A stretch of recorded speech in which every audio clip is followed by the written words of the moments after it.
going to teach you to use as Edpuzzle for remote learning. Of course, go to edpuzzle.com first and sign up. You'll click that you're a teacher and you'll sign in with your stalbans.org email address.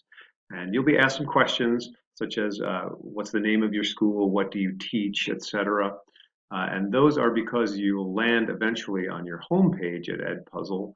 Notice there's a navigation bar here on the left. Your home screen is a bunch of suggested videos provided by Edpuzzle that go along with your area of expertise. And of course, mine are all science, and unsurprisingly, some are about infectious disease today. But nonetheless, this is the less important part of your navigation bar on the left. More important is My Content. That's where you're going to store all your videos and where you'll go to when you want to edit or import videos. So notice I've already created a couple of folders. I'll pretend to make a new folder here. Let's call this one Edpuzzle. Here we are, and we'll make it contain videos. So I'll save that folder, and now you have a folder for content. Maybe the most important thing to start with, though, is to create your class. So on the top right, you'll notice this other navigation menu, and this is also quite important from a teacher standpoint. First of all, your content page, and you're there now, but also the gradebook, where you will look at scores and grade answers for Edpuzzles, but maybe most importantly, your My Classes. And you'll see here, I only have one class. I deleted a prior one to show you how to make a new one. So to add a new class, you click that, and we'll just create a new class. I need to make one for Honors Chem 2020. We'll call this one. And let's call it the COVID-19 response folder. Keep it as classic format and then create the class. And by doing so, now you are in class. You're in class. And notice you don't have any content yet in this class. And nothing assigned. And of course, no students. Maybe the most important thing is to invite those students. So they will be provided with a join code. And this is an important one to copy, write down somewhere, or otherwise save somehow, because you're going to need to invite kids to join your class and do the learning remotely such that you have a grade book, etc. So let me click out of this. And let's go to my APES class, and I'll show you how you can make content and begin to import content. First, we'll search for existing content. So let me go to content right here. And this is, again, kind of like your home page, has some suggested science videos. If you want to get started on creating your own content, I would start up here at the search content. So let's make one for my my new Honors Chem class. So I'm going to look up redox reaction, a type of chemical reaction. Okay, let's just hit search, and unsurprisingly, there's a bunch of things ready to go within Edpuzzle. Now, some have this symbol right here. That's an important note in that symbol indicates this is a previously created Edpuzzle by another teacher in the system. And no, it doesn't have to be from St. Albans School. This is sort of crowdsourcing where you can share Edpuzzle quizzes and lessons with the rest of teachers in the Edpuzzle universe. So you can use that. Why don't we try that first? Let's click this. I want to try the crash course video on redox. Notice when I click that box, some options came up on the bottom. The options include copy, which is an important one. Click copy, and I want to take my copy. I've just made a copy of that. I'm going to dump it into my Honors Chem folder right there. Move. And so it's there. Go back to content, and you'll see that in my Honors Chem folder now should appear once it opens. There we go. This video. Now I can edit this and make changes to it later, and I very likely will. But I want to look at some other skills first. Oh wait, let's do that. Let's edit the existing Edpuzzle. So here's the Edpuzzle that I just imported. Notice I clicked on it, and you get some options down here on the right. Assign, so you can assign this to students. Edit it if you want to change questions or eliminate some completely, or of course duplicate or delete. So how to edit an Edpuzzle. Within editing an Edpuzzle you've just imported, whether it's your own or just from YouTube or existing Edpuzzle from another teacher, there's three options. You can cut the video. So if you really only want to show the first 3 minutes, let's in fact skip over that and cut the first 3 minutes. You can see what I've done here. Sorry about that. Let's slide this and cut the first 1 minute. So that's at about 3:10. Notice the timer, and it'll ask me, should I cut and delete the video event? I'm going to say yes, cut it. So now this Edpuzzle will start 53 seconds in for your students, for your viewer. You can also do that at the tail end of the video as well. So that's cutting. A voiceover I've never actually done, but as I understand it, if you don't like the way something's being explained or discussed in your video, you can talk over the original narrator in order to add your own discussion. I primarily use questions. So let's go to the questions. Here's where you can add some more or in fact delete questions. Now, since this was an Edpuzzle not of my own creation, I'm going to try deleting a question. If I click on a question as an example, this one comes up. Oxidation is the loss of electrons, while reduction is the gain of electrons. That is true. So whoever wrote this has flagged it correctly.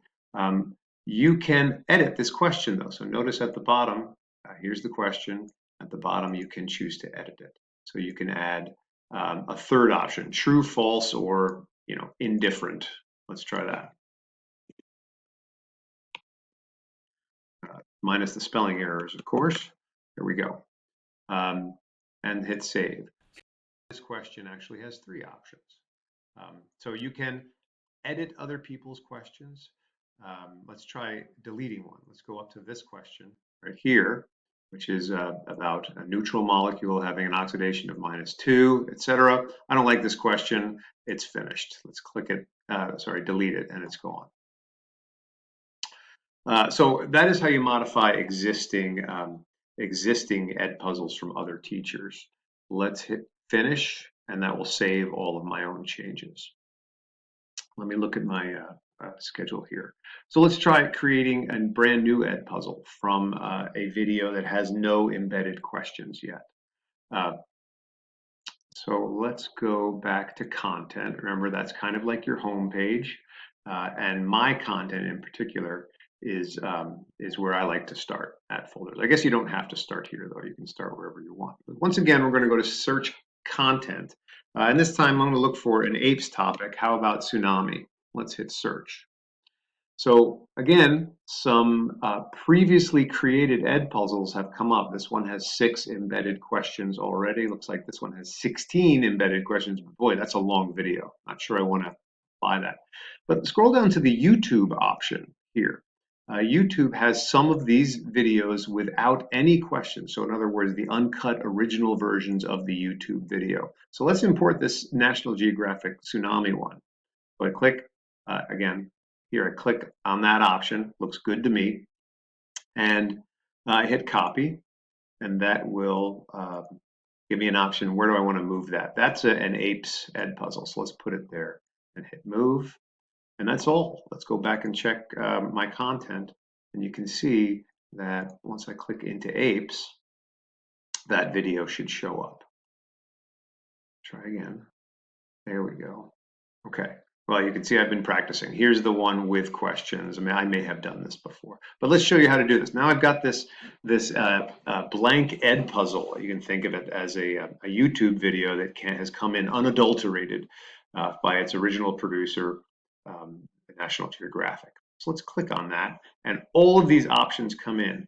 Let's edit it. Let's show you how to add some of your own questions. So once again, we're at the edit menu. You can choose to cut the first 15, 20 seconds or the final 15, 20, whatever that might be. But I, again, want to go to questions. Let's hit play. And the video will start to play. Turn the volume down.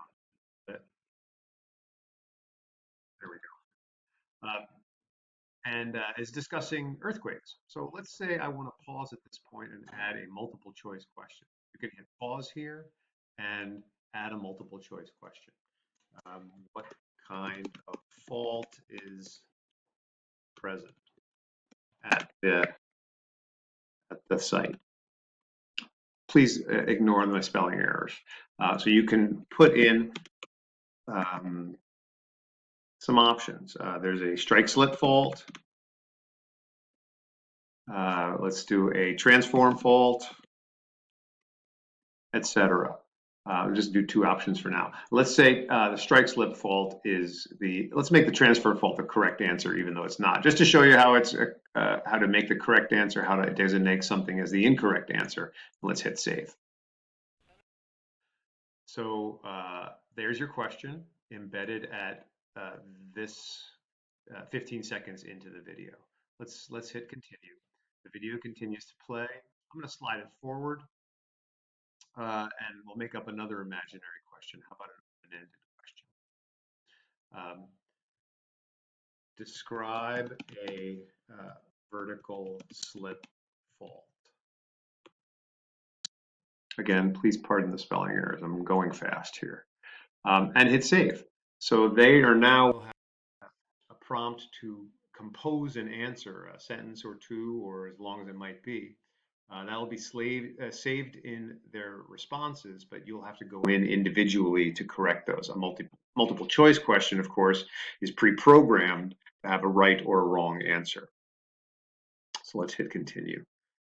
One other thing that is sometimes worth doing is adding a note. If there's something, if you're going through some of your class note slides, for example, there's something, a particular note you want the kids to copy down, you hit note. And at this point in the movie where you implant a note, the movie freezes, and whatever instructions or notes come up. So you might want to say, copy this down, or something like that. And they can edit existing Edpuzzles. Now it's time to discuss working with Edpuzzles, making the assignments, due dates, times, etc., working with the grade book and embedding those Edpuzzles in my STA. So once again, I'm going to go back home to the My Content page here. And I'm going to work with my APES content folder because that contains the most complete library. Let's try assigning my green buildings Edpuzzle. So I click on the box, selecting green buildings. Lots of options come up. We're going to assign that Edpuzzle to the APES classroom. Due date, we'll start it today, and let's finish the due date in, how about 5 days at 11 p.m. or so. Right here, 11 p.m. Good, and hit save. Oh, we didn't have a due date. Sorry, here we go, right there, and hit save. And then when you click assign, that will officially assign it to the class. Notice there's some options here on the right. Prevent skipping is an important one. That prevents kids from skipping ahead in the video to the next question. And they also can't skip beyond the question until it's been answered. So I highly recommend turning on the click prevent skipping. This is for closed captioning if you have any hearing impaired students or otherwise need accommodations for that. So let's click assign. And this video has now been assigned to my APES. So has this Edpuzzle video about green buildings in fact been assigned to my APES class? Well, not quite yet, because they haven't been notified that this assignment exists. And to do that, I like to copy a link to the Edpuzzle or embed the entire Edpuzzle within my STA front page for my class. Let me show you how to do that. So on the right, of course, these are the assignment settings, the start and due dates. This is an important one if it hasn't been discussed yet about preventing skipping. This prevents students from skipping ahead in the video or skipping beyond questions. They have to answer the questions before they proceed. When you scroll down beneath that option, you can see there are options about sharing the assignment. So to do that, what I usually do is copy a link directly to the video and put that link in the announcements page in my STA. So let me show you how to do that. Let's hit copy link, and then let's go to my STA and this is my environmental science page, and like it already says Edpuzzle on it. But let's pretend to do another one. So we're going to edit, and we're going to add a new announcement about another Edpuzzle. Okay. Again, I'm going fast. I would include more descriptive information about the assignment when I had time to do that. But here's where I want to put the link to that. Here's the Edpuzzle. Highlight this text and make this a link by clicking here, insert the link. Remember, we copied the text to the link, so just right click, hit paste and insert, and we will save. And that should show up on the front page. Now I'll go back to the Edpuzzle, I'm sorry, the front page, and here it is, a link directly to the assignment. Let's click that and see where it goes. Oh, it didn't bring, that's the one right here. So that one should bring us to our Edpuzzle live, and the kids can start work from there. The other way to share an Edpuzzle, so I'm just going to click, this is what it would kind of look like from the student view. But the other way to embed an Edpuzzle, let's go back to my STA here. The other way to embed an Edpuzzle is to, to link it within my STA is to embed it. And in that case, it'll show up on your front page of your course. So I'm going to hit copy the embed code. It's been copied. Let's go back to my STA. Here we go. And we'll click into Honors Chemistry. My STA is taking its time here. Here we go. My STA and my Honors Chemistry class. I'm going to go to the edit mode, and I might already have the embed box in here. I do not. That's good. So what you want to do is bring the embed box into your front page right there, and let's add the embed code. So in this case, I'll add the embed code. I just right click and hit paste because you copied the embed code, and you might call this, be specific in your title, but for now we'll call it Edpuzzle, and hit save. I'm going to publish the layout changes because I did pull that embed puzzle or embed block into the edit page. But now let's take a look at the front page of the course. When I do that, we should have an embedded video in it. So here's my announcements, join the Remind group, and we should have an Edpuzzle here. There we go. So for this student, whoever it might be, you can embed this directly. Now, just as a heads up, what I normally do looks something like this. Here's my APES course, and you can see that they had an Edpuzzle assigned last week. Yeah, that was last week. So I actually embed a link directly into a list of their homework for the week. Let me click on that and show you what shows up. So they go externally to a link to play the Edpuzzle and don't stay within my STA. I don't know if it makes any difference or not, but that's what I do. Let's now take a look at how you grade them and also the grade book itself and some statistics you can pull up. So I'm going to scroll back to the top right here. Notice there's my option to go to the grade book. This is what your grade book is going to look like. Oops. Let's go to my APES gradebook. Here we go. Let that load for a second. And you can see that my gradebook looks something like this. I think this is for the third quarter. I had 6 Edpuzzles that I assigned, and you can see their grades for some of them. These ones are not yet to be corrected. You get on that, error. And this is the one we just assigned right here. And so it looks like this. And what's also quite nice is if you click on any individual one, it's not graded. So let's go to my renewable energy assignment. It was due, that's due tomorrow because those are kids who are making it up late. This flag comes up, and this is a really helpful and handy one. If you click on the individual assignment, this tells you, oh, I've got some answers to grade. I'm going to click on that and show you how to grade some answers. We'll get started with this one. Does renewable equal sustainable? Explain your answer.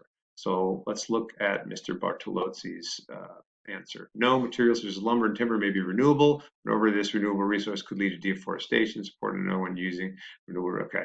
Well, let's just say for now that I would give him a 60% on that one. If I hit a 60% and click anywhere in that, that's now been recorded.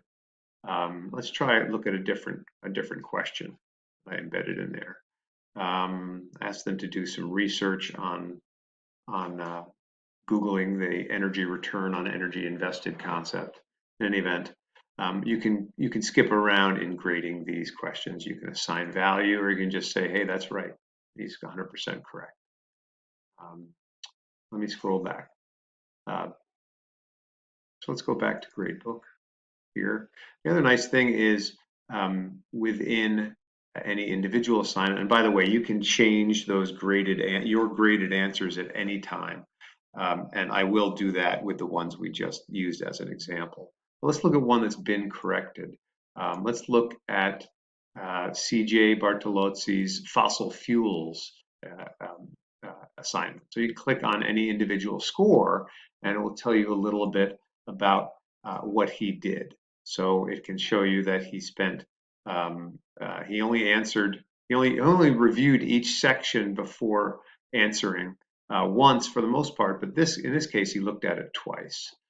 So you can get a little bit of statistics and look at his individual answers and how he scored as you scroll down through. So this one I gave him 80 out of 100, for example, because he got 3 of the 4 correct answers. So that's a 75 rounded up to an 80. I'm working fast here, people.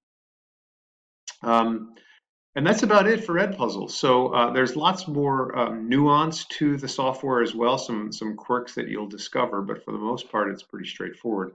And I hope this helps you get off to a good start with your distance learning. Good luck, colleagues.